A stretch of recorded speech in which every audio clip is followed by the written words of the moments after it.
Legendary emo indie rock band American Football. They haven't exactly put out a lot of material over the years, but my god, their influence and their widespread appeal is unbelievable. They've become a huge meme over the internet, but not only that, you can't deny that they have become a massive beloved band aside from all the memes. And for very good reason. Their lovely blend of math rock and emo tinges certainly has a huge appeal. Even if I personally have never really loved that album, I can definitely see why so many people have loved it. I can at least say I do like it. Now, a few years ago, they did a huge comeback, like a lot of bands from the 90s seem to do over the past 5-6 years. A lot of like big indie bands just had huge comebacks in the 2010s.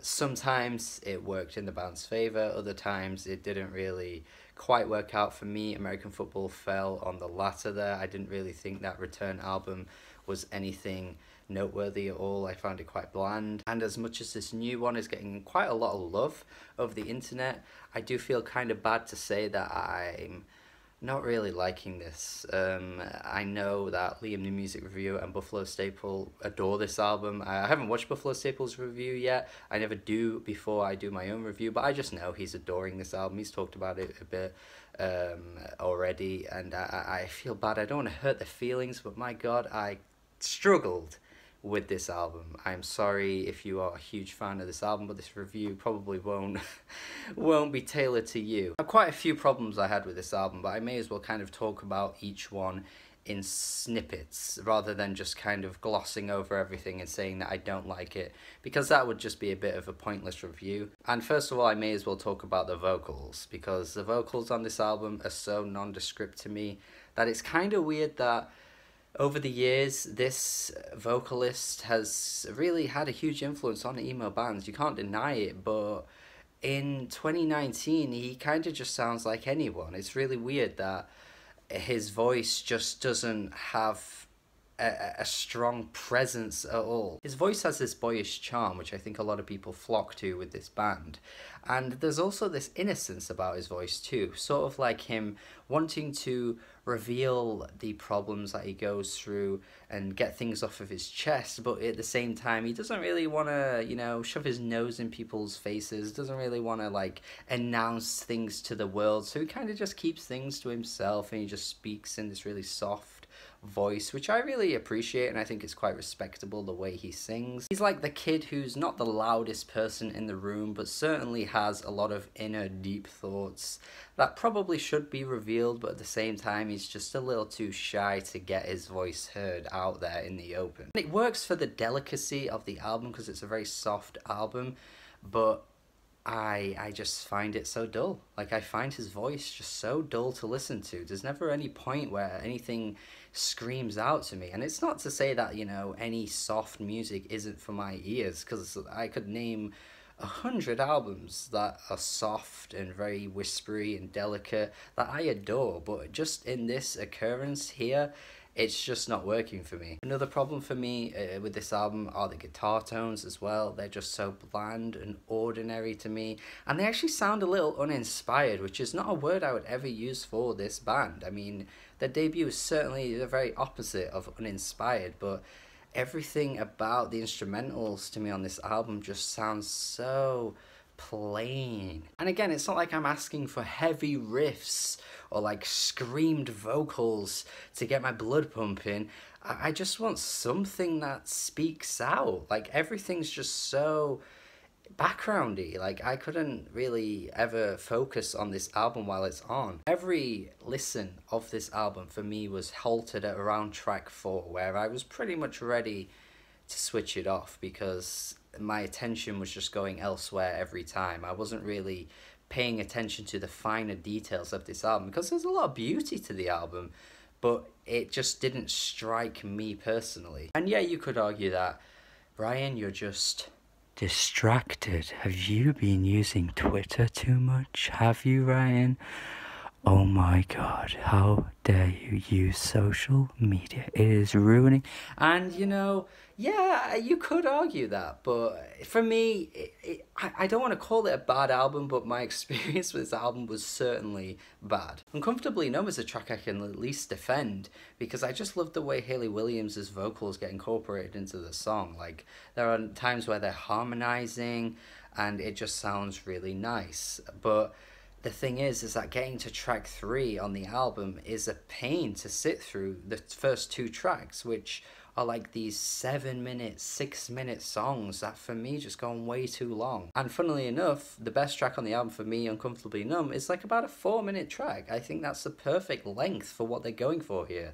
Each other track just gets elongated for far too long. You could cut them by about 2 minutes and the benefits would be so much more like apparent. I think I just do not think the instrumentals on this album are varied enough to justify the runtimes that the songs have, because the tracks don't go in any particular interesting direction. They always stay in the same range throughout. There's nothing really that pops out that makes you go, ooh, something different's going on.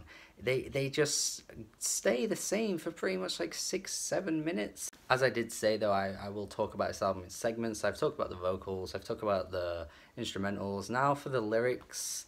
And I feel like there's some attempt at like poignancy across this album that I'm just either missing or I'm not really appreciating, and perhaps that's because I'm not particularly enveloped within the music, so maybe the lyrics just aren't hitting me, or it's just the fact that I'm not being hit by the lyrics. Every wave to ever rise doesn't really do much for me particularly. Some of the lines stick out in the song in a bit of a cliche way, like the line of forever has to wait. It's a bit cringy to me, that kind of talk.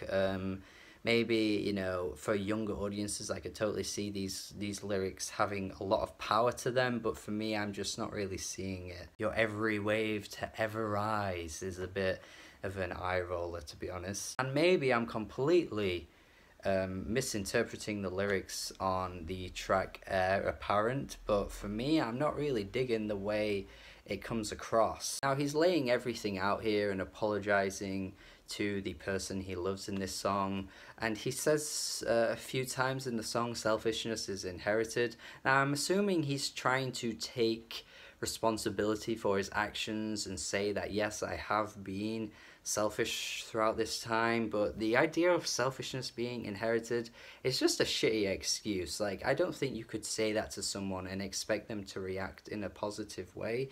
Maybe you're not trying to get them to react in a positive way, but the idea of just excusing the way you are and being like, well, I inherited this from my parents, so I'm not going to attempt to improve myself, is just, I'm just not a fan of that. I don't think it sits very well. Now, it's not to say that it completely discredits the song, but it's just these occasional lines that Mike comes out with that are either a little cringy or a bit on the nose, or lines like that where that just kind of make me question where he's coming from. Now, do correct me in the comments if I'm wrong there. I'm sure people will, but that's just how I've read it, and if I'm right in what I'm interpreting it as here, then I just don't really see it as being very powerful. I just find it a bit life support as well, which has probably the most on the nose lyrics across the tracks for me, I think, where he's saying like, I've been looking for the words I've lost on you, I've been digging in the dirt, and it's just too literal and on the nose, and these metaphors that he uses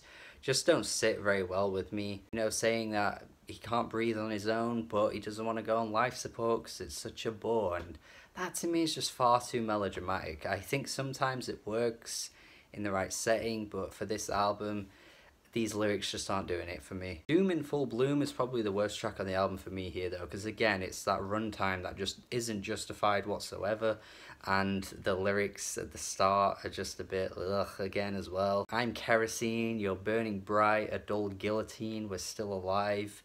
Look, if you're getting something out of these lyrics and you're wondering why I'm reading them off, then that's fine. We're interpreting this album differently, but I just find these lyrics just, again, just really like basic and a bit cringy at times. It's essentially just not for me, this album, I think. I think most people are going to get some enjoyment out of this, but this album, I'm just not seeing the appeal for me personally. I think musically this is one of those albums where I've said all the things that someone could read them as being, well, these are all the things I like about the album, so what the hell are you talking about? So essentially you could just take my words for, you know, for whatever and just ignore them here, and that's totally fine. But I'm just saying that I don't particularly think this is a bad album, but I had a pretty bad listening experience with it. I'm gonna leave it there and go 4.5 out of 10. Not really into this, but let me know if you liked it more than I did. Thank you for watching my review.